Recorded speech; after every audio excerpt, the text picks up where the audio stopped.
I'm Kate Medina, Random House, and I'm thrilled to be introducing the remarkable Amy Bloom. I fell in love with Amy Bloom's amazing fiction over 20 years ago when I first read Come to Me, her incredible short stories. Some of you may remember them.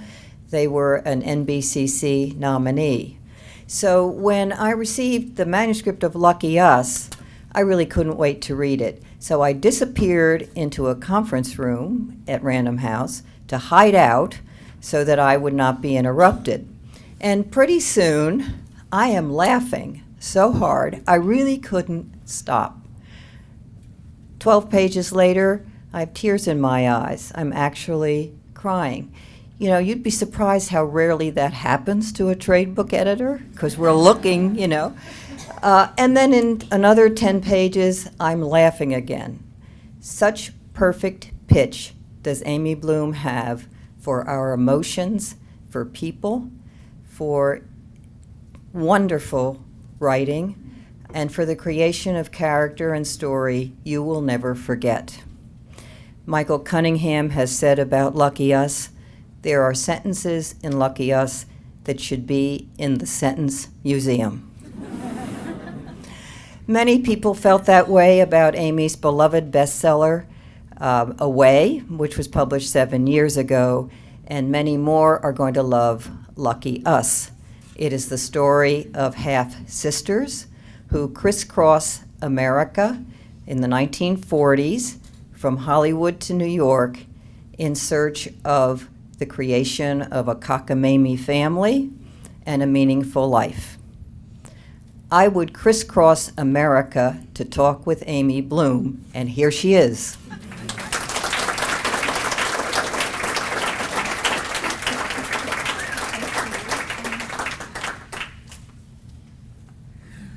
Oh, good morning. The first thing I always hear when Kate introduces me is that part where she goes, 7 years ago. So I'm at work on the next one. I'm trying not to make it such a big gap. I am so happy to be here. I spent my entire childhood in libraries because my dad was a freelance magazine writer, and every Saturday he would drop me off at 2. I actually don't know where he went. I mean, he would say, I went to get a haircut, but I assume that was a euphemism. And he would come back at 4:45, and so when I was a little girl, I learned to say very quickly, my name is Amy Bloom, I live at 40 Hemlock Drive, and this is my telephone number, and my father will be coming back. And I would just spend my time in the stacks. When I was a little girl, I didn't want to grow up to be a writer. I actually wanted to grow up to be a reader. And I thought that if I could figure out a way to lie on the slate floor with my I looked pretty much actually the way I do now, except obviously shorter, younger, wider, enormous black curls, and great big pink Harlequin glasses. So now you can see me on the floor of the library, working my way from the A's forward. And I remember the librarian at the Arundel Library, we were sort of eye to shoe as I was lying on the floor. And she said, oh, what's that you have there, dear? And I said, it is this wonderful book, and I know exactly what I'm going to do when I grow up. And she said, oh, that's wonderful. And she said, what happens in the book? I said, well, you get to be a lady, and you live with other ladies, and you spend your day playing cards and, doing things with the ladies, and then later on, the gentlemen come over, and that's great. And that goes on for a long time. And then the next day you get up. Also, you get to wear marabou, which was a word I had to run down the 3 flights of stairs in the library to look up because we didn't have so much marabou in my house. And she said, that's great. And she said, could I see the book? And it was Polly Adler's A House is Not a Home, Memoirs of a New York Madam. And she said, oh, do show your mother. And at that point, I thought all I ever want to do is live in the library. There are always lots of seeds of books for writers, some of which we know, some of which we don't know, some of which we tell you about, many of which we lie about. And a friend of mine once said, you know, if a writer tells you that their book is entirely autobiographical, you know they're lying, and if they say it is not autobiographical, you know they're lying. This book, for me, the book actually ends with a description of a photograph, and for me the book really begins with a photograph. In the novel, it's this created family sitting in a park, which was one of the parks of my childhood, called Stepping Stone Park. And in my own life, I had come across a photograph, sort of one of those old pictures, and I remember looking at it and being unsure who everybody was. I think everybody must have this experience when you go through the album. And my parents were not the kind of people who meticulously noted, you know, Aunt so-and-so. In mine, my mother had written beneath it, old people, some young people. So, you know,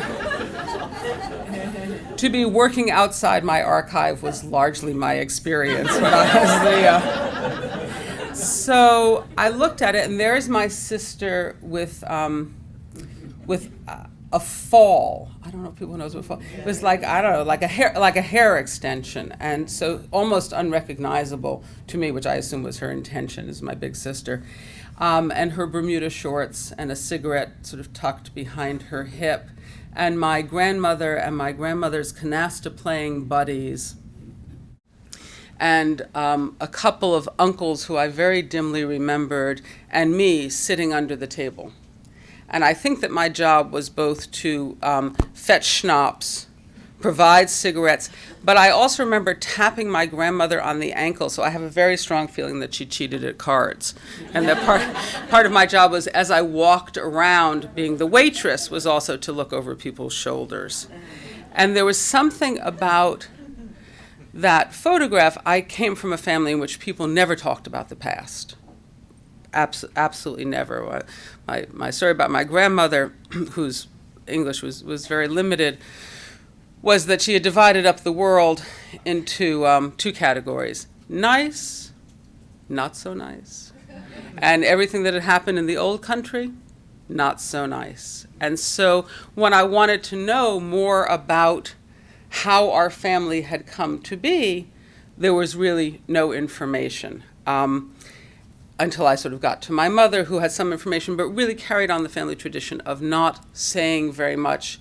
And I did ask her one time, I asked her a little bit about my grandparents, and what she said was, use your imagination. And I have a feeling that's really the start of Lucky Us. For me, I think that the interest in how you make a life and how you make a family is one of the things that always drives me. Sometimes you are lucky enough when you are born to be born into the right family. In my experience, this is a happy accident, that often you have to make the family the way you need it to be. And that drive for me, that journey, that making of the family, and that creating of a life worth living was one of the things that I saw sometimes happening in my own family, sometimes missing in my own family, and wanting to see how people make that connection, how people recover. There's a line in the novel in which people are talking about whether or not somebody's going to recover from a bad thing that has happened. And one of the characters says, you know how it is. There are people who get hit by a bus and bounce back, and there are people who get stung by a bee and never recover. So one of my interests is in actually the nature of resilience, and what makes that possible and what makes that impossible, and how people move in the world even with scar tissue. The other thing that I think drove this book, I used to think that books really came for me from the exercise of my imagination and a certain dogged, grim determination that got me up every morning and at my desk every morning, even as I was thinking to myself, doomed, doomed, doomed. Nevertheless, you got to sit down and write. But it seems to me now that a lot of the source of this particular book is family. Both of my parents died in the last few years, and I have a big sister. And when my son read the manuscript for this, he said, well, aren't they all over the place? And I said, they are all over the place. And it was particularly strong for me to want to write in the 40s, which is a period that I find very interesting and exciting and alive, and so much of the change in the world that we see later actually is in the 60s and 70s. You see the seeds of it happening in World War II and in the 40s, because we didn't have a choice but to let women work, and we didn't have a choice but to do a certain amount of integrating, and once that goes forward, you can't move it back. So the sense of this world in which people were creating their identities all the time was enormously interesting to me. And the other photograph that got me started is a picture. It's a black and white, and there are four, dark-haired, grim-looking guys with their arms folded in black trench coats with Minolta cameras, which were the preferred cameras of spies, and Ray-Bans and a lot of oil in their hair. And I said to my dad, I said, so who's this? He said, well, that's me in the middle. And I said, who are the other guys? He said, the best forgers in Europe. My dad was a journalist, and his great interest was white-collar crime. And I think as much as he loathed family get-togethers, that's how much he liked hanging out with the forgers. And they were in Portugal, and he had written a book called The Man Who Stole Portugal. And he talked about these forgers and grifters and con men with such affection, and I have to say, admiration. And always saying, well, of course, what they did was not right. He couldn't really bring himself to say bad. He was like, not right. He said, but they did it so well. And I grew up, I have to say, with an enormous interest in the con and the grifter.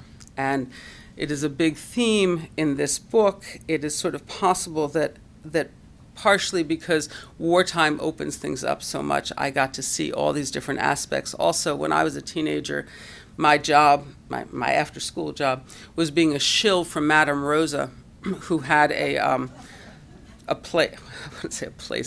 shop, a psychic shop in the village.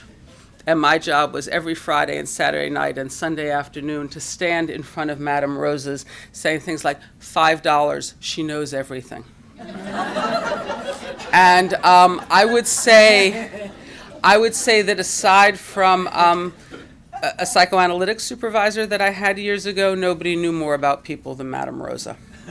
And she would give me all sorts of information, and that really led to my interest in the con that is not entirely a con, the psychic who has no psychic abilities, but nevertheless has some information, and how people come to terms with their lies and their truths about themselves and their inventions and their reinventions. And finally, I think the other piece for me was that I have a sister, and I had never written anything about sisters at all, I realized.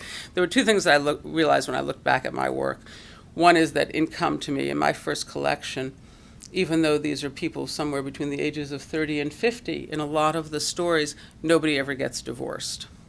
And the reason for that is that I had been divorced, and it was so difficult, and I didn't want to write about my perfectly nice ex-husband. I didn't want to upset my 3 children. And so no one gets divorced. They just die. And regularly.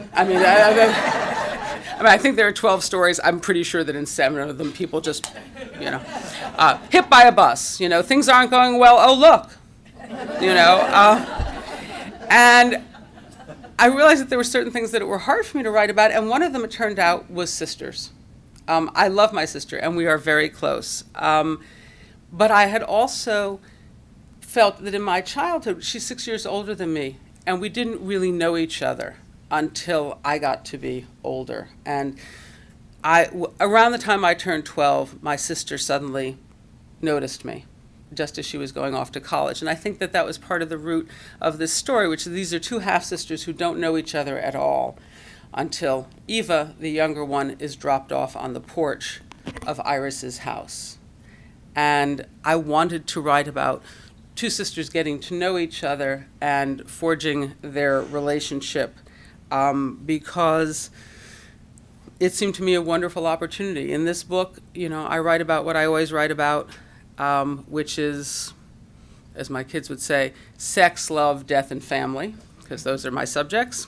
And I write about things I haven't written about before, which is the life of musicians and the lives of servants and life in the West End of London and the east part of Brooklyn.